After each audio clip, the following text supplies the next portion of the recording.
I must begin this series of translations of the sacred books of the East with 3 cautions. The first, referring to the character of the original texts here translated. The second, with regard to the difficulties in making a proper use of translations.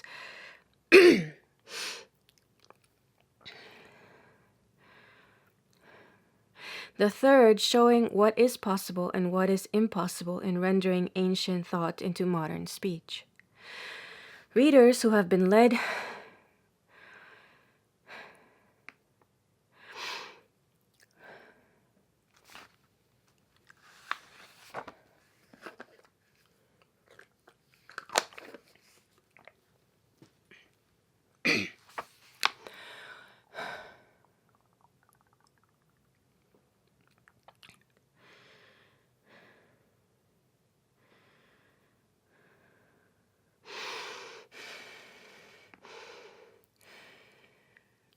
I must begin this series of translations of the sacred books of the East with 3 cautions.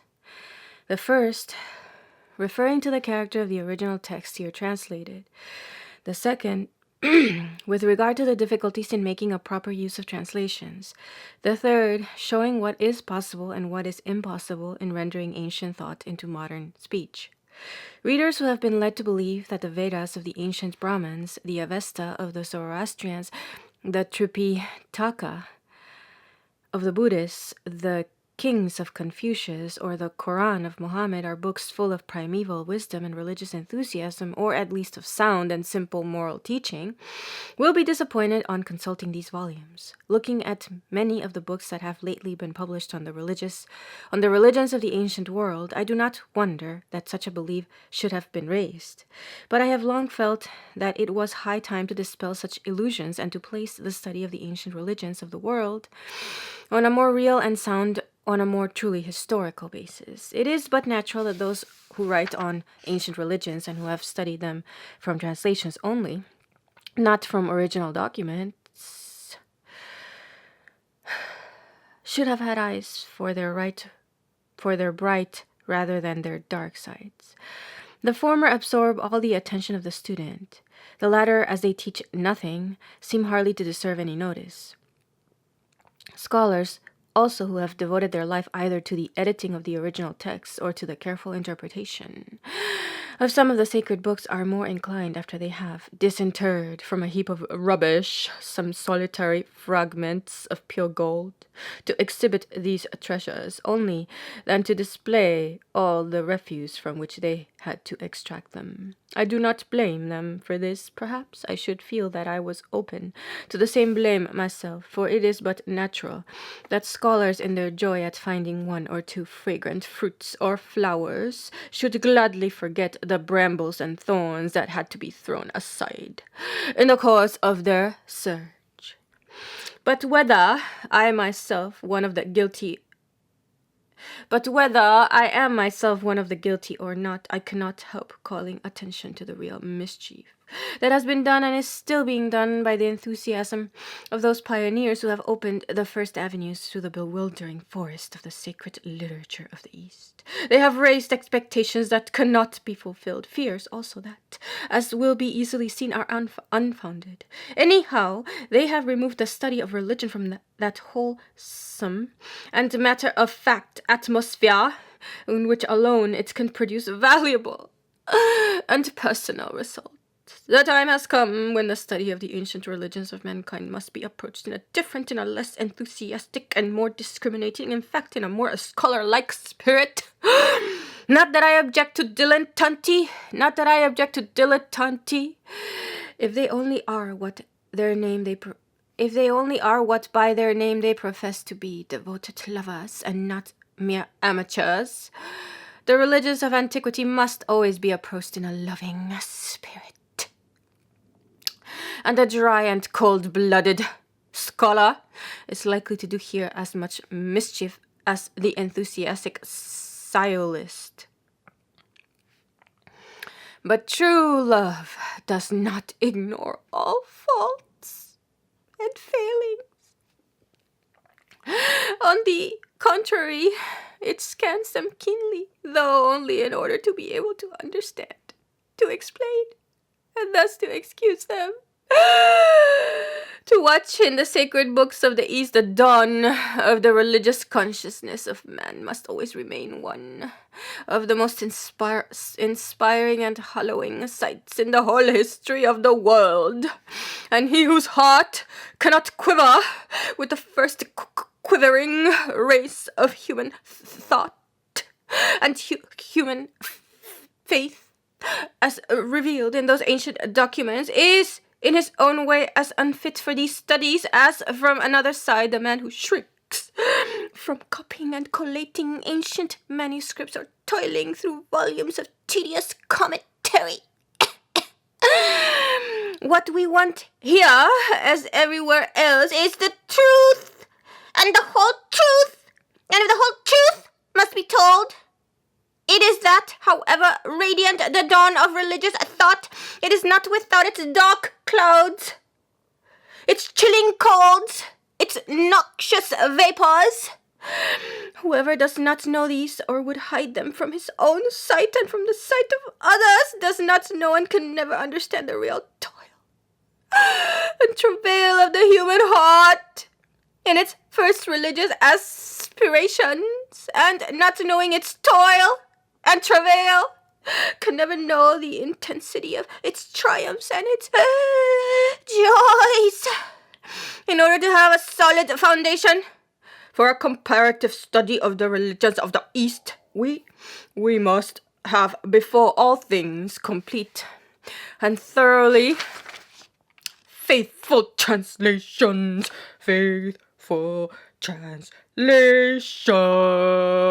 of the sacred books.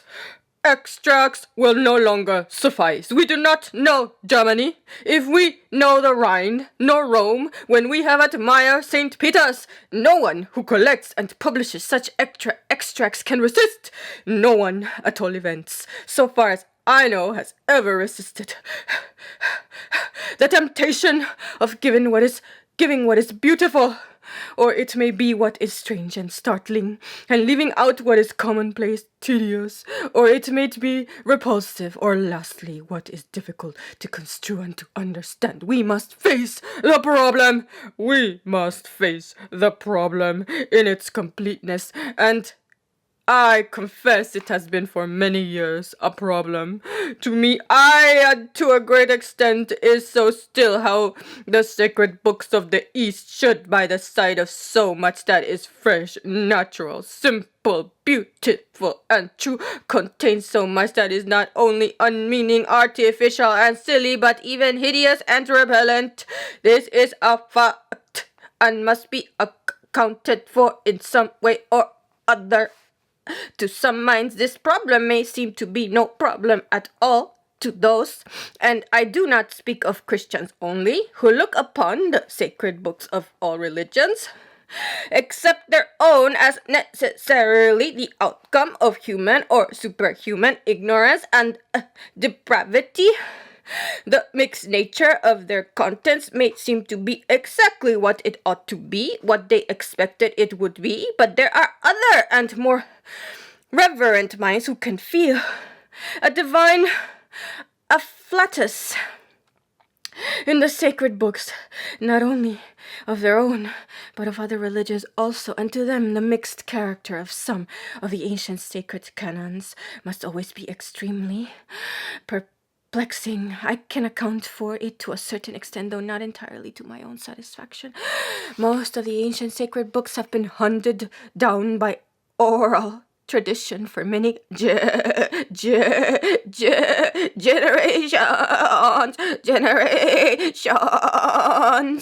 before they were consigned to writing, in an age when there was nothing corresponding to what we call literature. Every saying, every proverb, every story handed down from father to son received very soon a kind of a hallowed character. They became sacred heirlooms, sacred because they came from an unknown source, from a distant age. There was a stage in the development of human thought when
There was a stage in the development of human thought when the distance that separated the living generation from their grandfathers or great-grandfathers was as yet the nearest approach to a conception of eternity. And when the name of grandfather and great-grandfather seemed the nearest expression of God.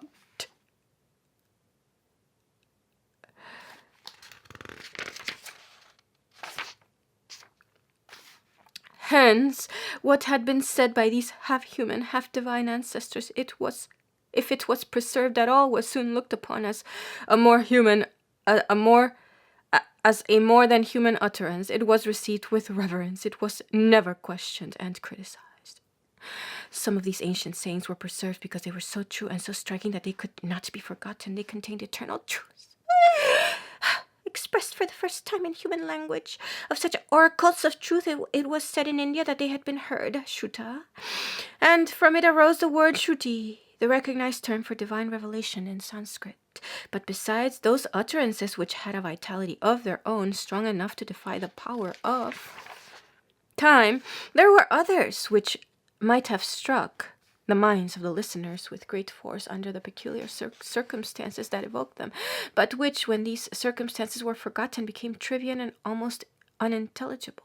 A few verses sung by warriors on the eve of a great battle would, if that battle ended in victory, assume a charm quite independent of their poetic merit.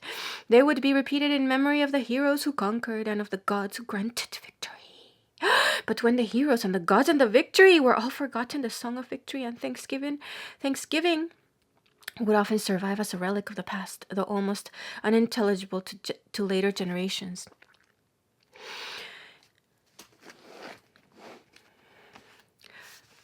Even a single ceremonial act performed at the time of a famine or an inundation and apparently attended with a sudden and almost miraculous success might often be preserved in the liturgical code of a family or a tribe with a superstitious awe entirely beyond our understanding. It might be repeated for some time on similar emergencies till when it had failed again and again it survived only as a superstitious custom in the memory of priests and poets. Further, it should be remembered that in ancient as in modern times, the utterances of men who had once gained a certain prestige would often receive attention far beyond their merits, so that in many a family or tribe the sayings and teachings of one man who had once in his youth or manhood uttered words of inspired wisdom would all be handed down together without any attempt to separate the grain from the chaff.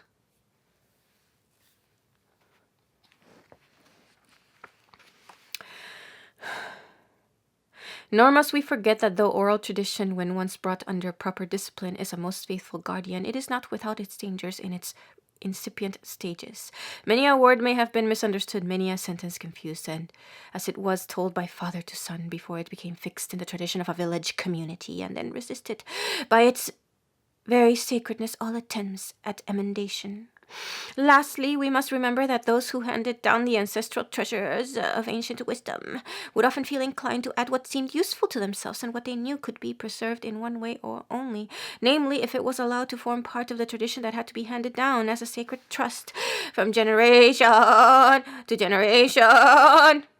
The priestly influence was at work even before there were priests by profession, and when the priesthood had once become professional, its influence may account for much that would otherwise seem inexplicable in the sacred codes of the ancient world.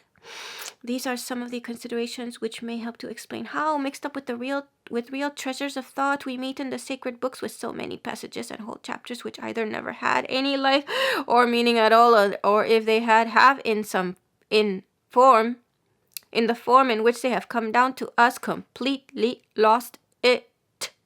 We must try to imagine what the Old Testament would have been if it had not been kept distinct from the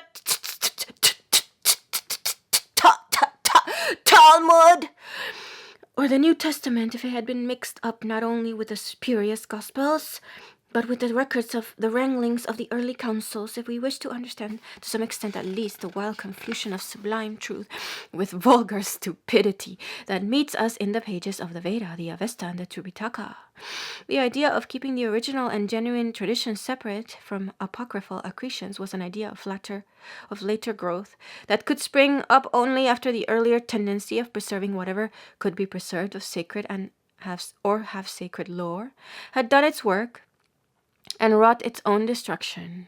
In using what may seem to some of my fellow workers this very strong and almost irreverent language with regard to the ancient sacred books of the East, I have not neglected to make full allowance for that very important intellectual parallax, which no doubt renders it most difficult for a Western observer to see things and thoughts under exactly the same angle and in the same light as they would appear to an Eastern eye. There are Western expressions which offend Eastern taste as much as Eastern expressions are apt to offend Western taste. A symphony of Beethoven's would be mere noise to an Indian ear, and Indian Sangita seems to us without melody, harmony, or rhythm. All this I fully admit, yet after making every allowance for national taste and traditions, I still confidently appeal to the best Oriental scholars who have not entirely forgotten that there is a world outside the four walls of their study, whether they think that my condemnation is too severe, or that Eastern nations themselves would tolerate if any of their classical literary compositions such violations of the simplest rules of taste as they have accustomed themselves to tolerate, if not to admire in their sacred books.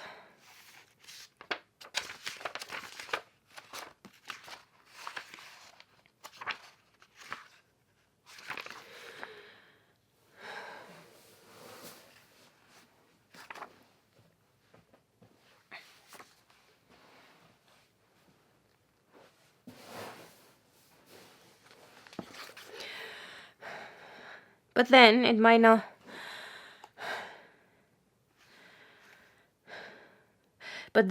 no doubt be objected that books of such a character hardly deserve the honor of being translated into English, and that the sooner they are forgotten the better. Such opinions have of late been freely expressed by some eminent writers and supported by arguments worthy of the Caliph Omar himself.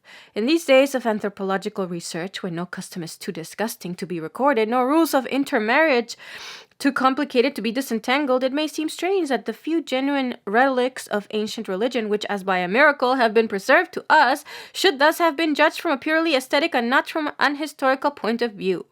There was some excuse for this in the days of Sir William Jones and Colebrook. The latter, as is well known, considered the Vedas as too voluminous for a complete translation of the whole, adding that what they contain would hardly reward the labor of the reader, much less that of the translator. The former went still further in the condemnation which he pronounced on Anquetil Duperron's translation of the Sendavesta. Sir W. Jones, we must remember, was not only a scholar, but also a man of taste, and the man of taste sometimes gained a victory over the scholar. His controversy with Anquetil Duperron, the discoverer of the Sendavesta, is well known. It was carried on by Sir W. Jones, apparently with great success, and yet in the end the victor has proved to be the vanquished. It was easy, no doubt, to pick out from Anquetil Duperron's translation of the sacred writings of Zoroaster hundreds of passages which were, or seemed to be, utterly unmeaning or absurd. This arose partly, but partly only, from the imperfections of the translation. Much, however, of what Sir W. Jones represented as ridiculous and therefore unworthy of Zoroaster and therefore unworthy of being translated forms an integral part of the sacred code of the Zoroastrians. Sir W. Jones smiles at those who think obscurity sublime and venerable, like that of the ancient cloisters and temples shedding, as Milton expresses it, a dim religious light. On Possédé déjà, he writes in his letter addressed to Anquetil Duperron, and composed in very good and sparkling French, plusieurs traités attribués à Zardusht en Zarathustre, traduits en persane moderne. Des prétendues conférences de ces législateurs avec Ormuzd, des prières, des dogmes, des lois religieuses, quelques savants qui ont lu cette traduction nous ont assuré que les originaux étaient de la plus haute antiquité, parce qu'ils réfèrent beaucoup de platitudes, de bévues et de contradictions, mais nous avons conclu par les mêmes raisons qu'il était très moderne, ou bien qu'il n'était pas d'un homme d'esprit et d'un philosophe tel que Zoroastre est peint par nos historiens. Votre nouvelle traduction, monsieur, nous confirme dans ce jugement tous les collèges de Guébret aurait beau nous l'assurer, nous ne croyons jamais que les charlatans les moins habiles aient pour écrire les fadesses dont vos deux derniers volumes sont remplis. Et à last sums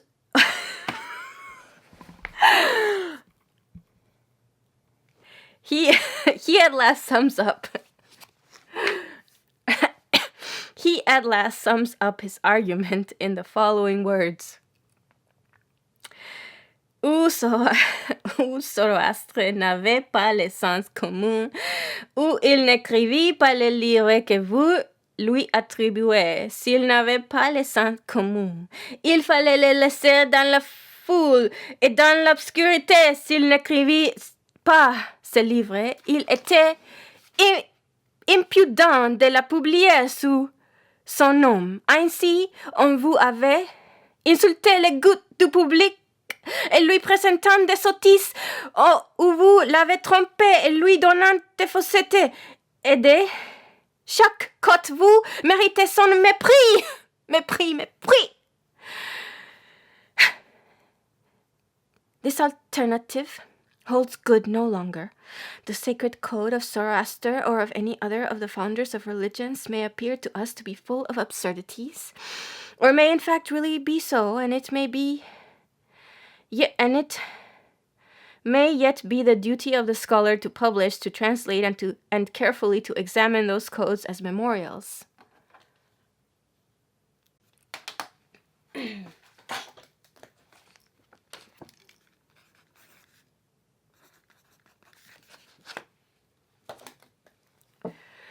Of the past as the only trustworthy documents in which to study the growth and decay of religion. It does not answer to say that if Zoroaster was what we believe him to have been, a wise man in our sense of the word, he could not have written the rubbish which we find in the Avesta.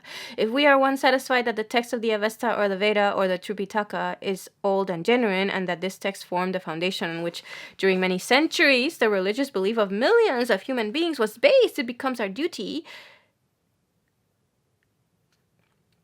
And this text formed the foundation on which, during many centuries, the religious belief of millions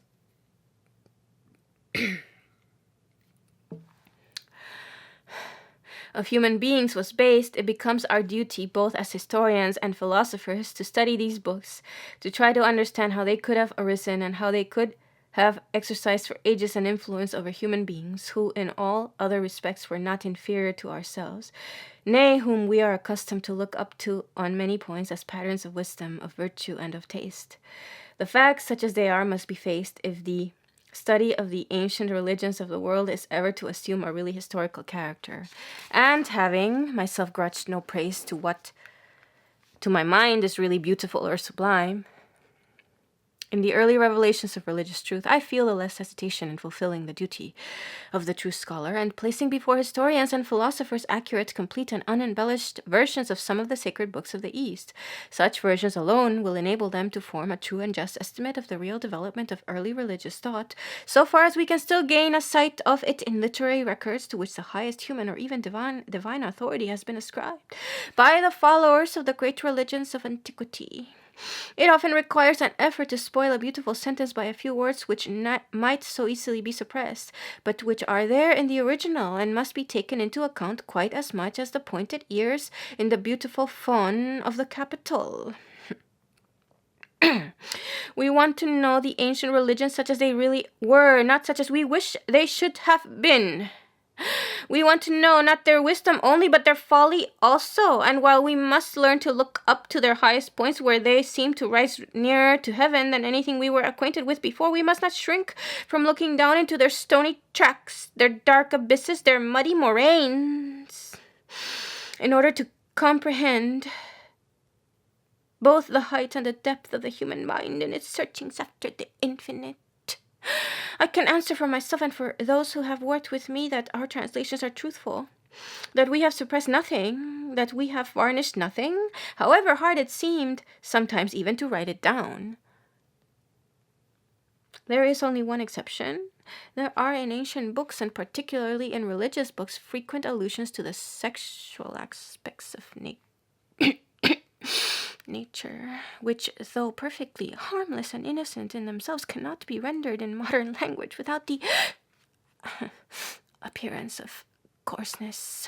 We may regret that it should be so, but tradition is too strong on this point, and I have therefore felt obliged to leave certain passages untranslated. And to give the original when necessary in a note. But this has been done in extreme cases only, and many things which we should feel inclined to suppress have been left in all their outspoken simplicity, because those who want to study ancient Mon must learn to study him as he really was. Must learn to study him as he really was. An animal.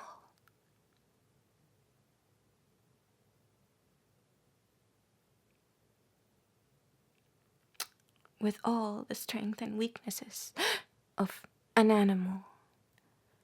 Though an animal that was to rise above himself, and in the end discover his true self, after many struggles and many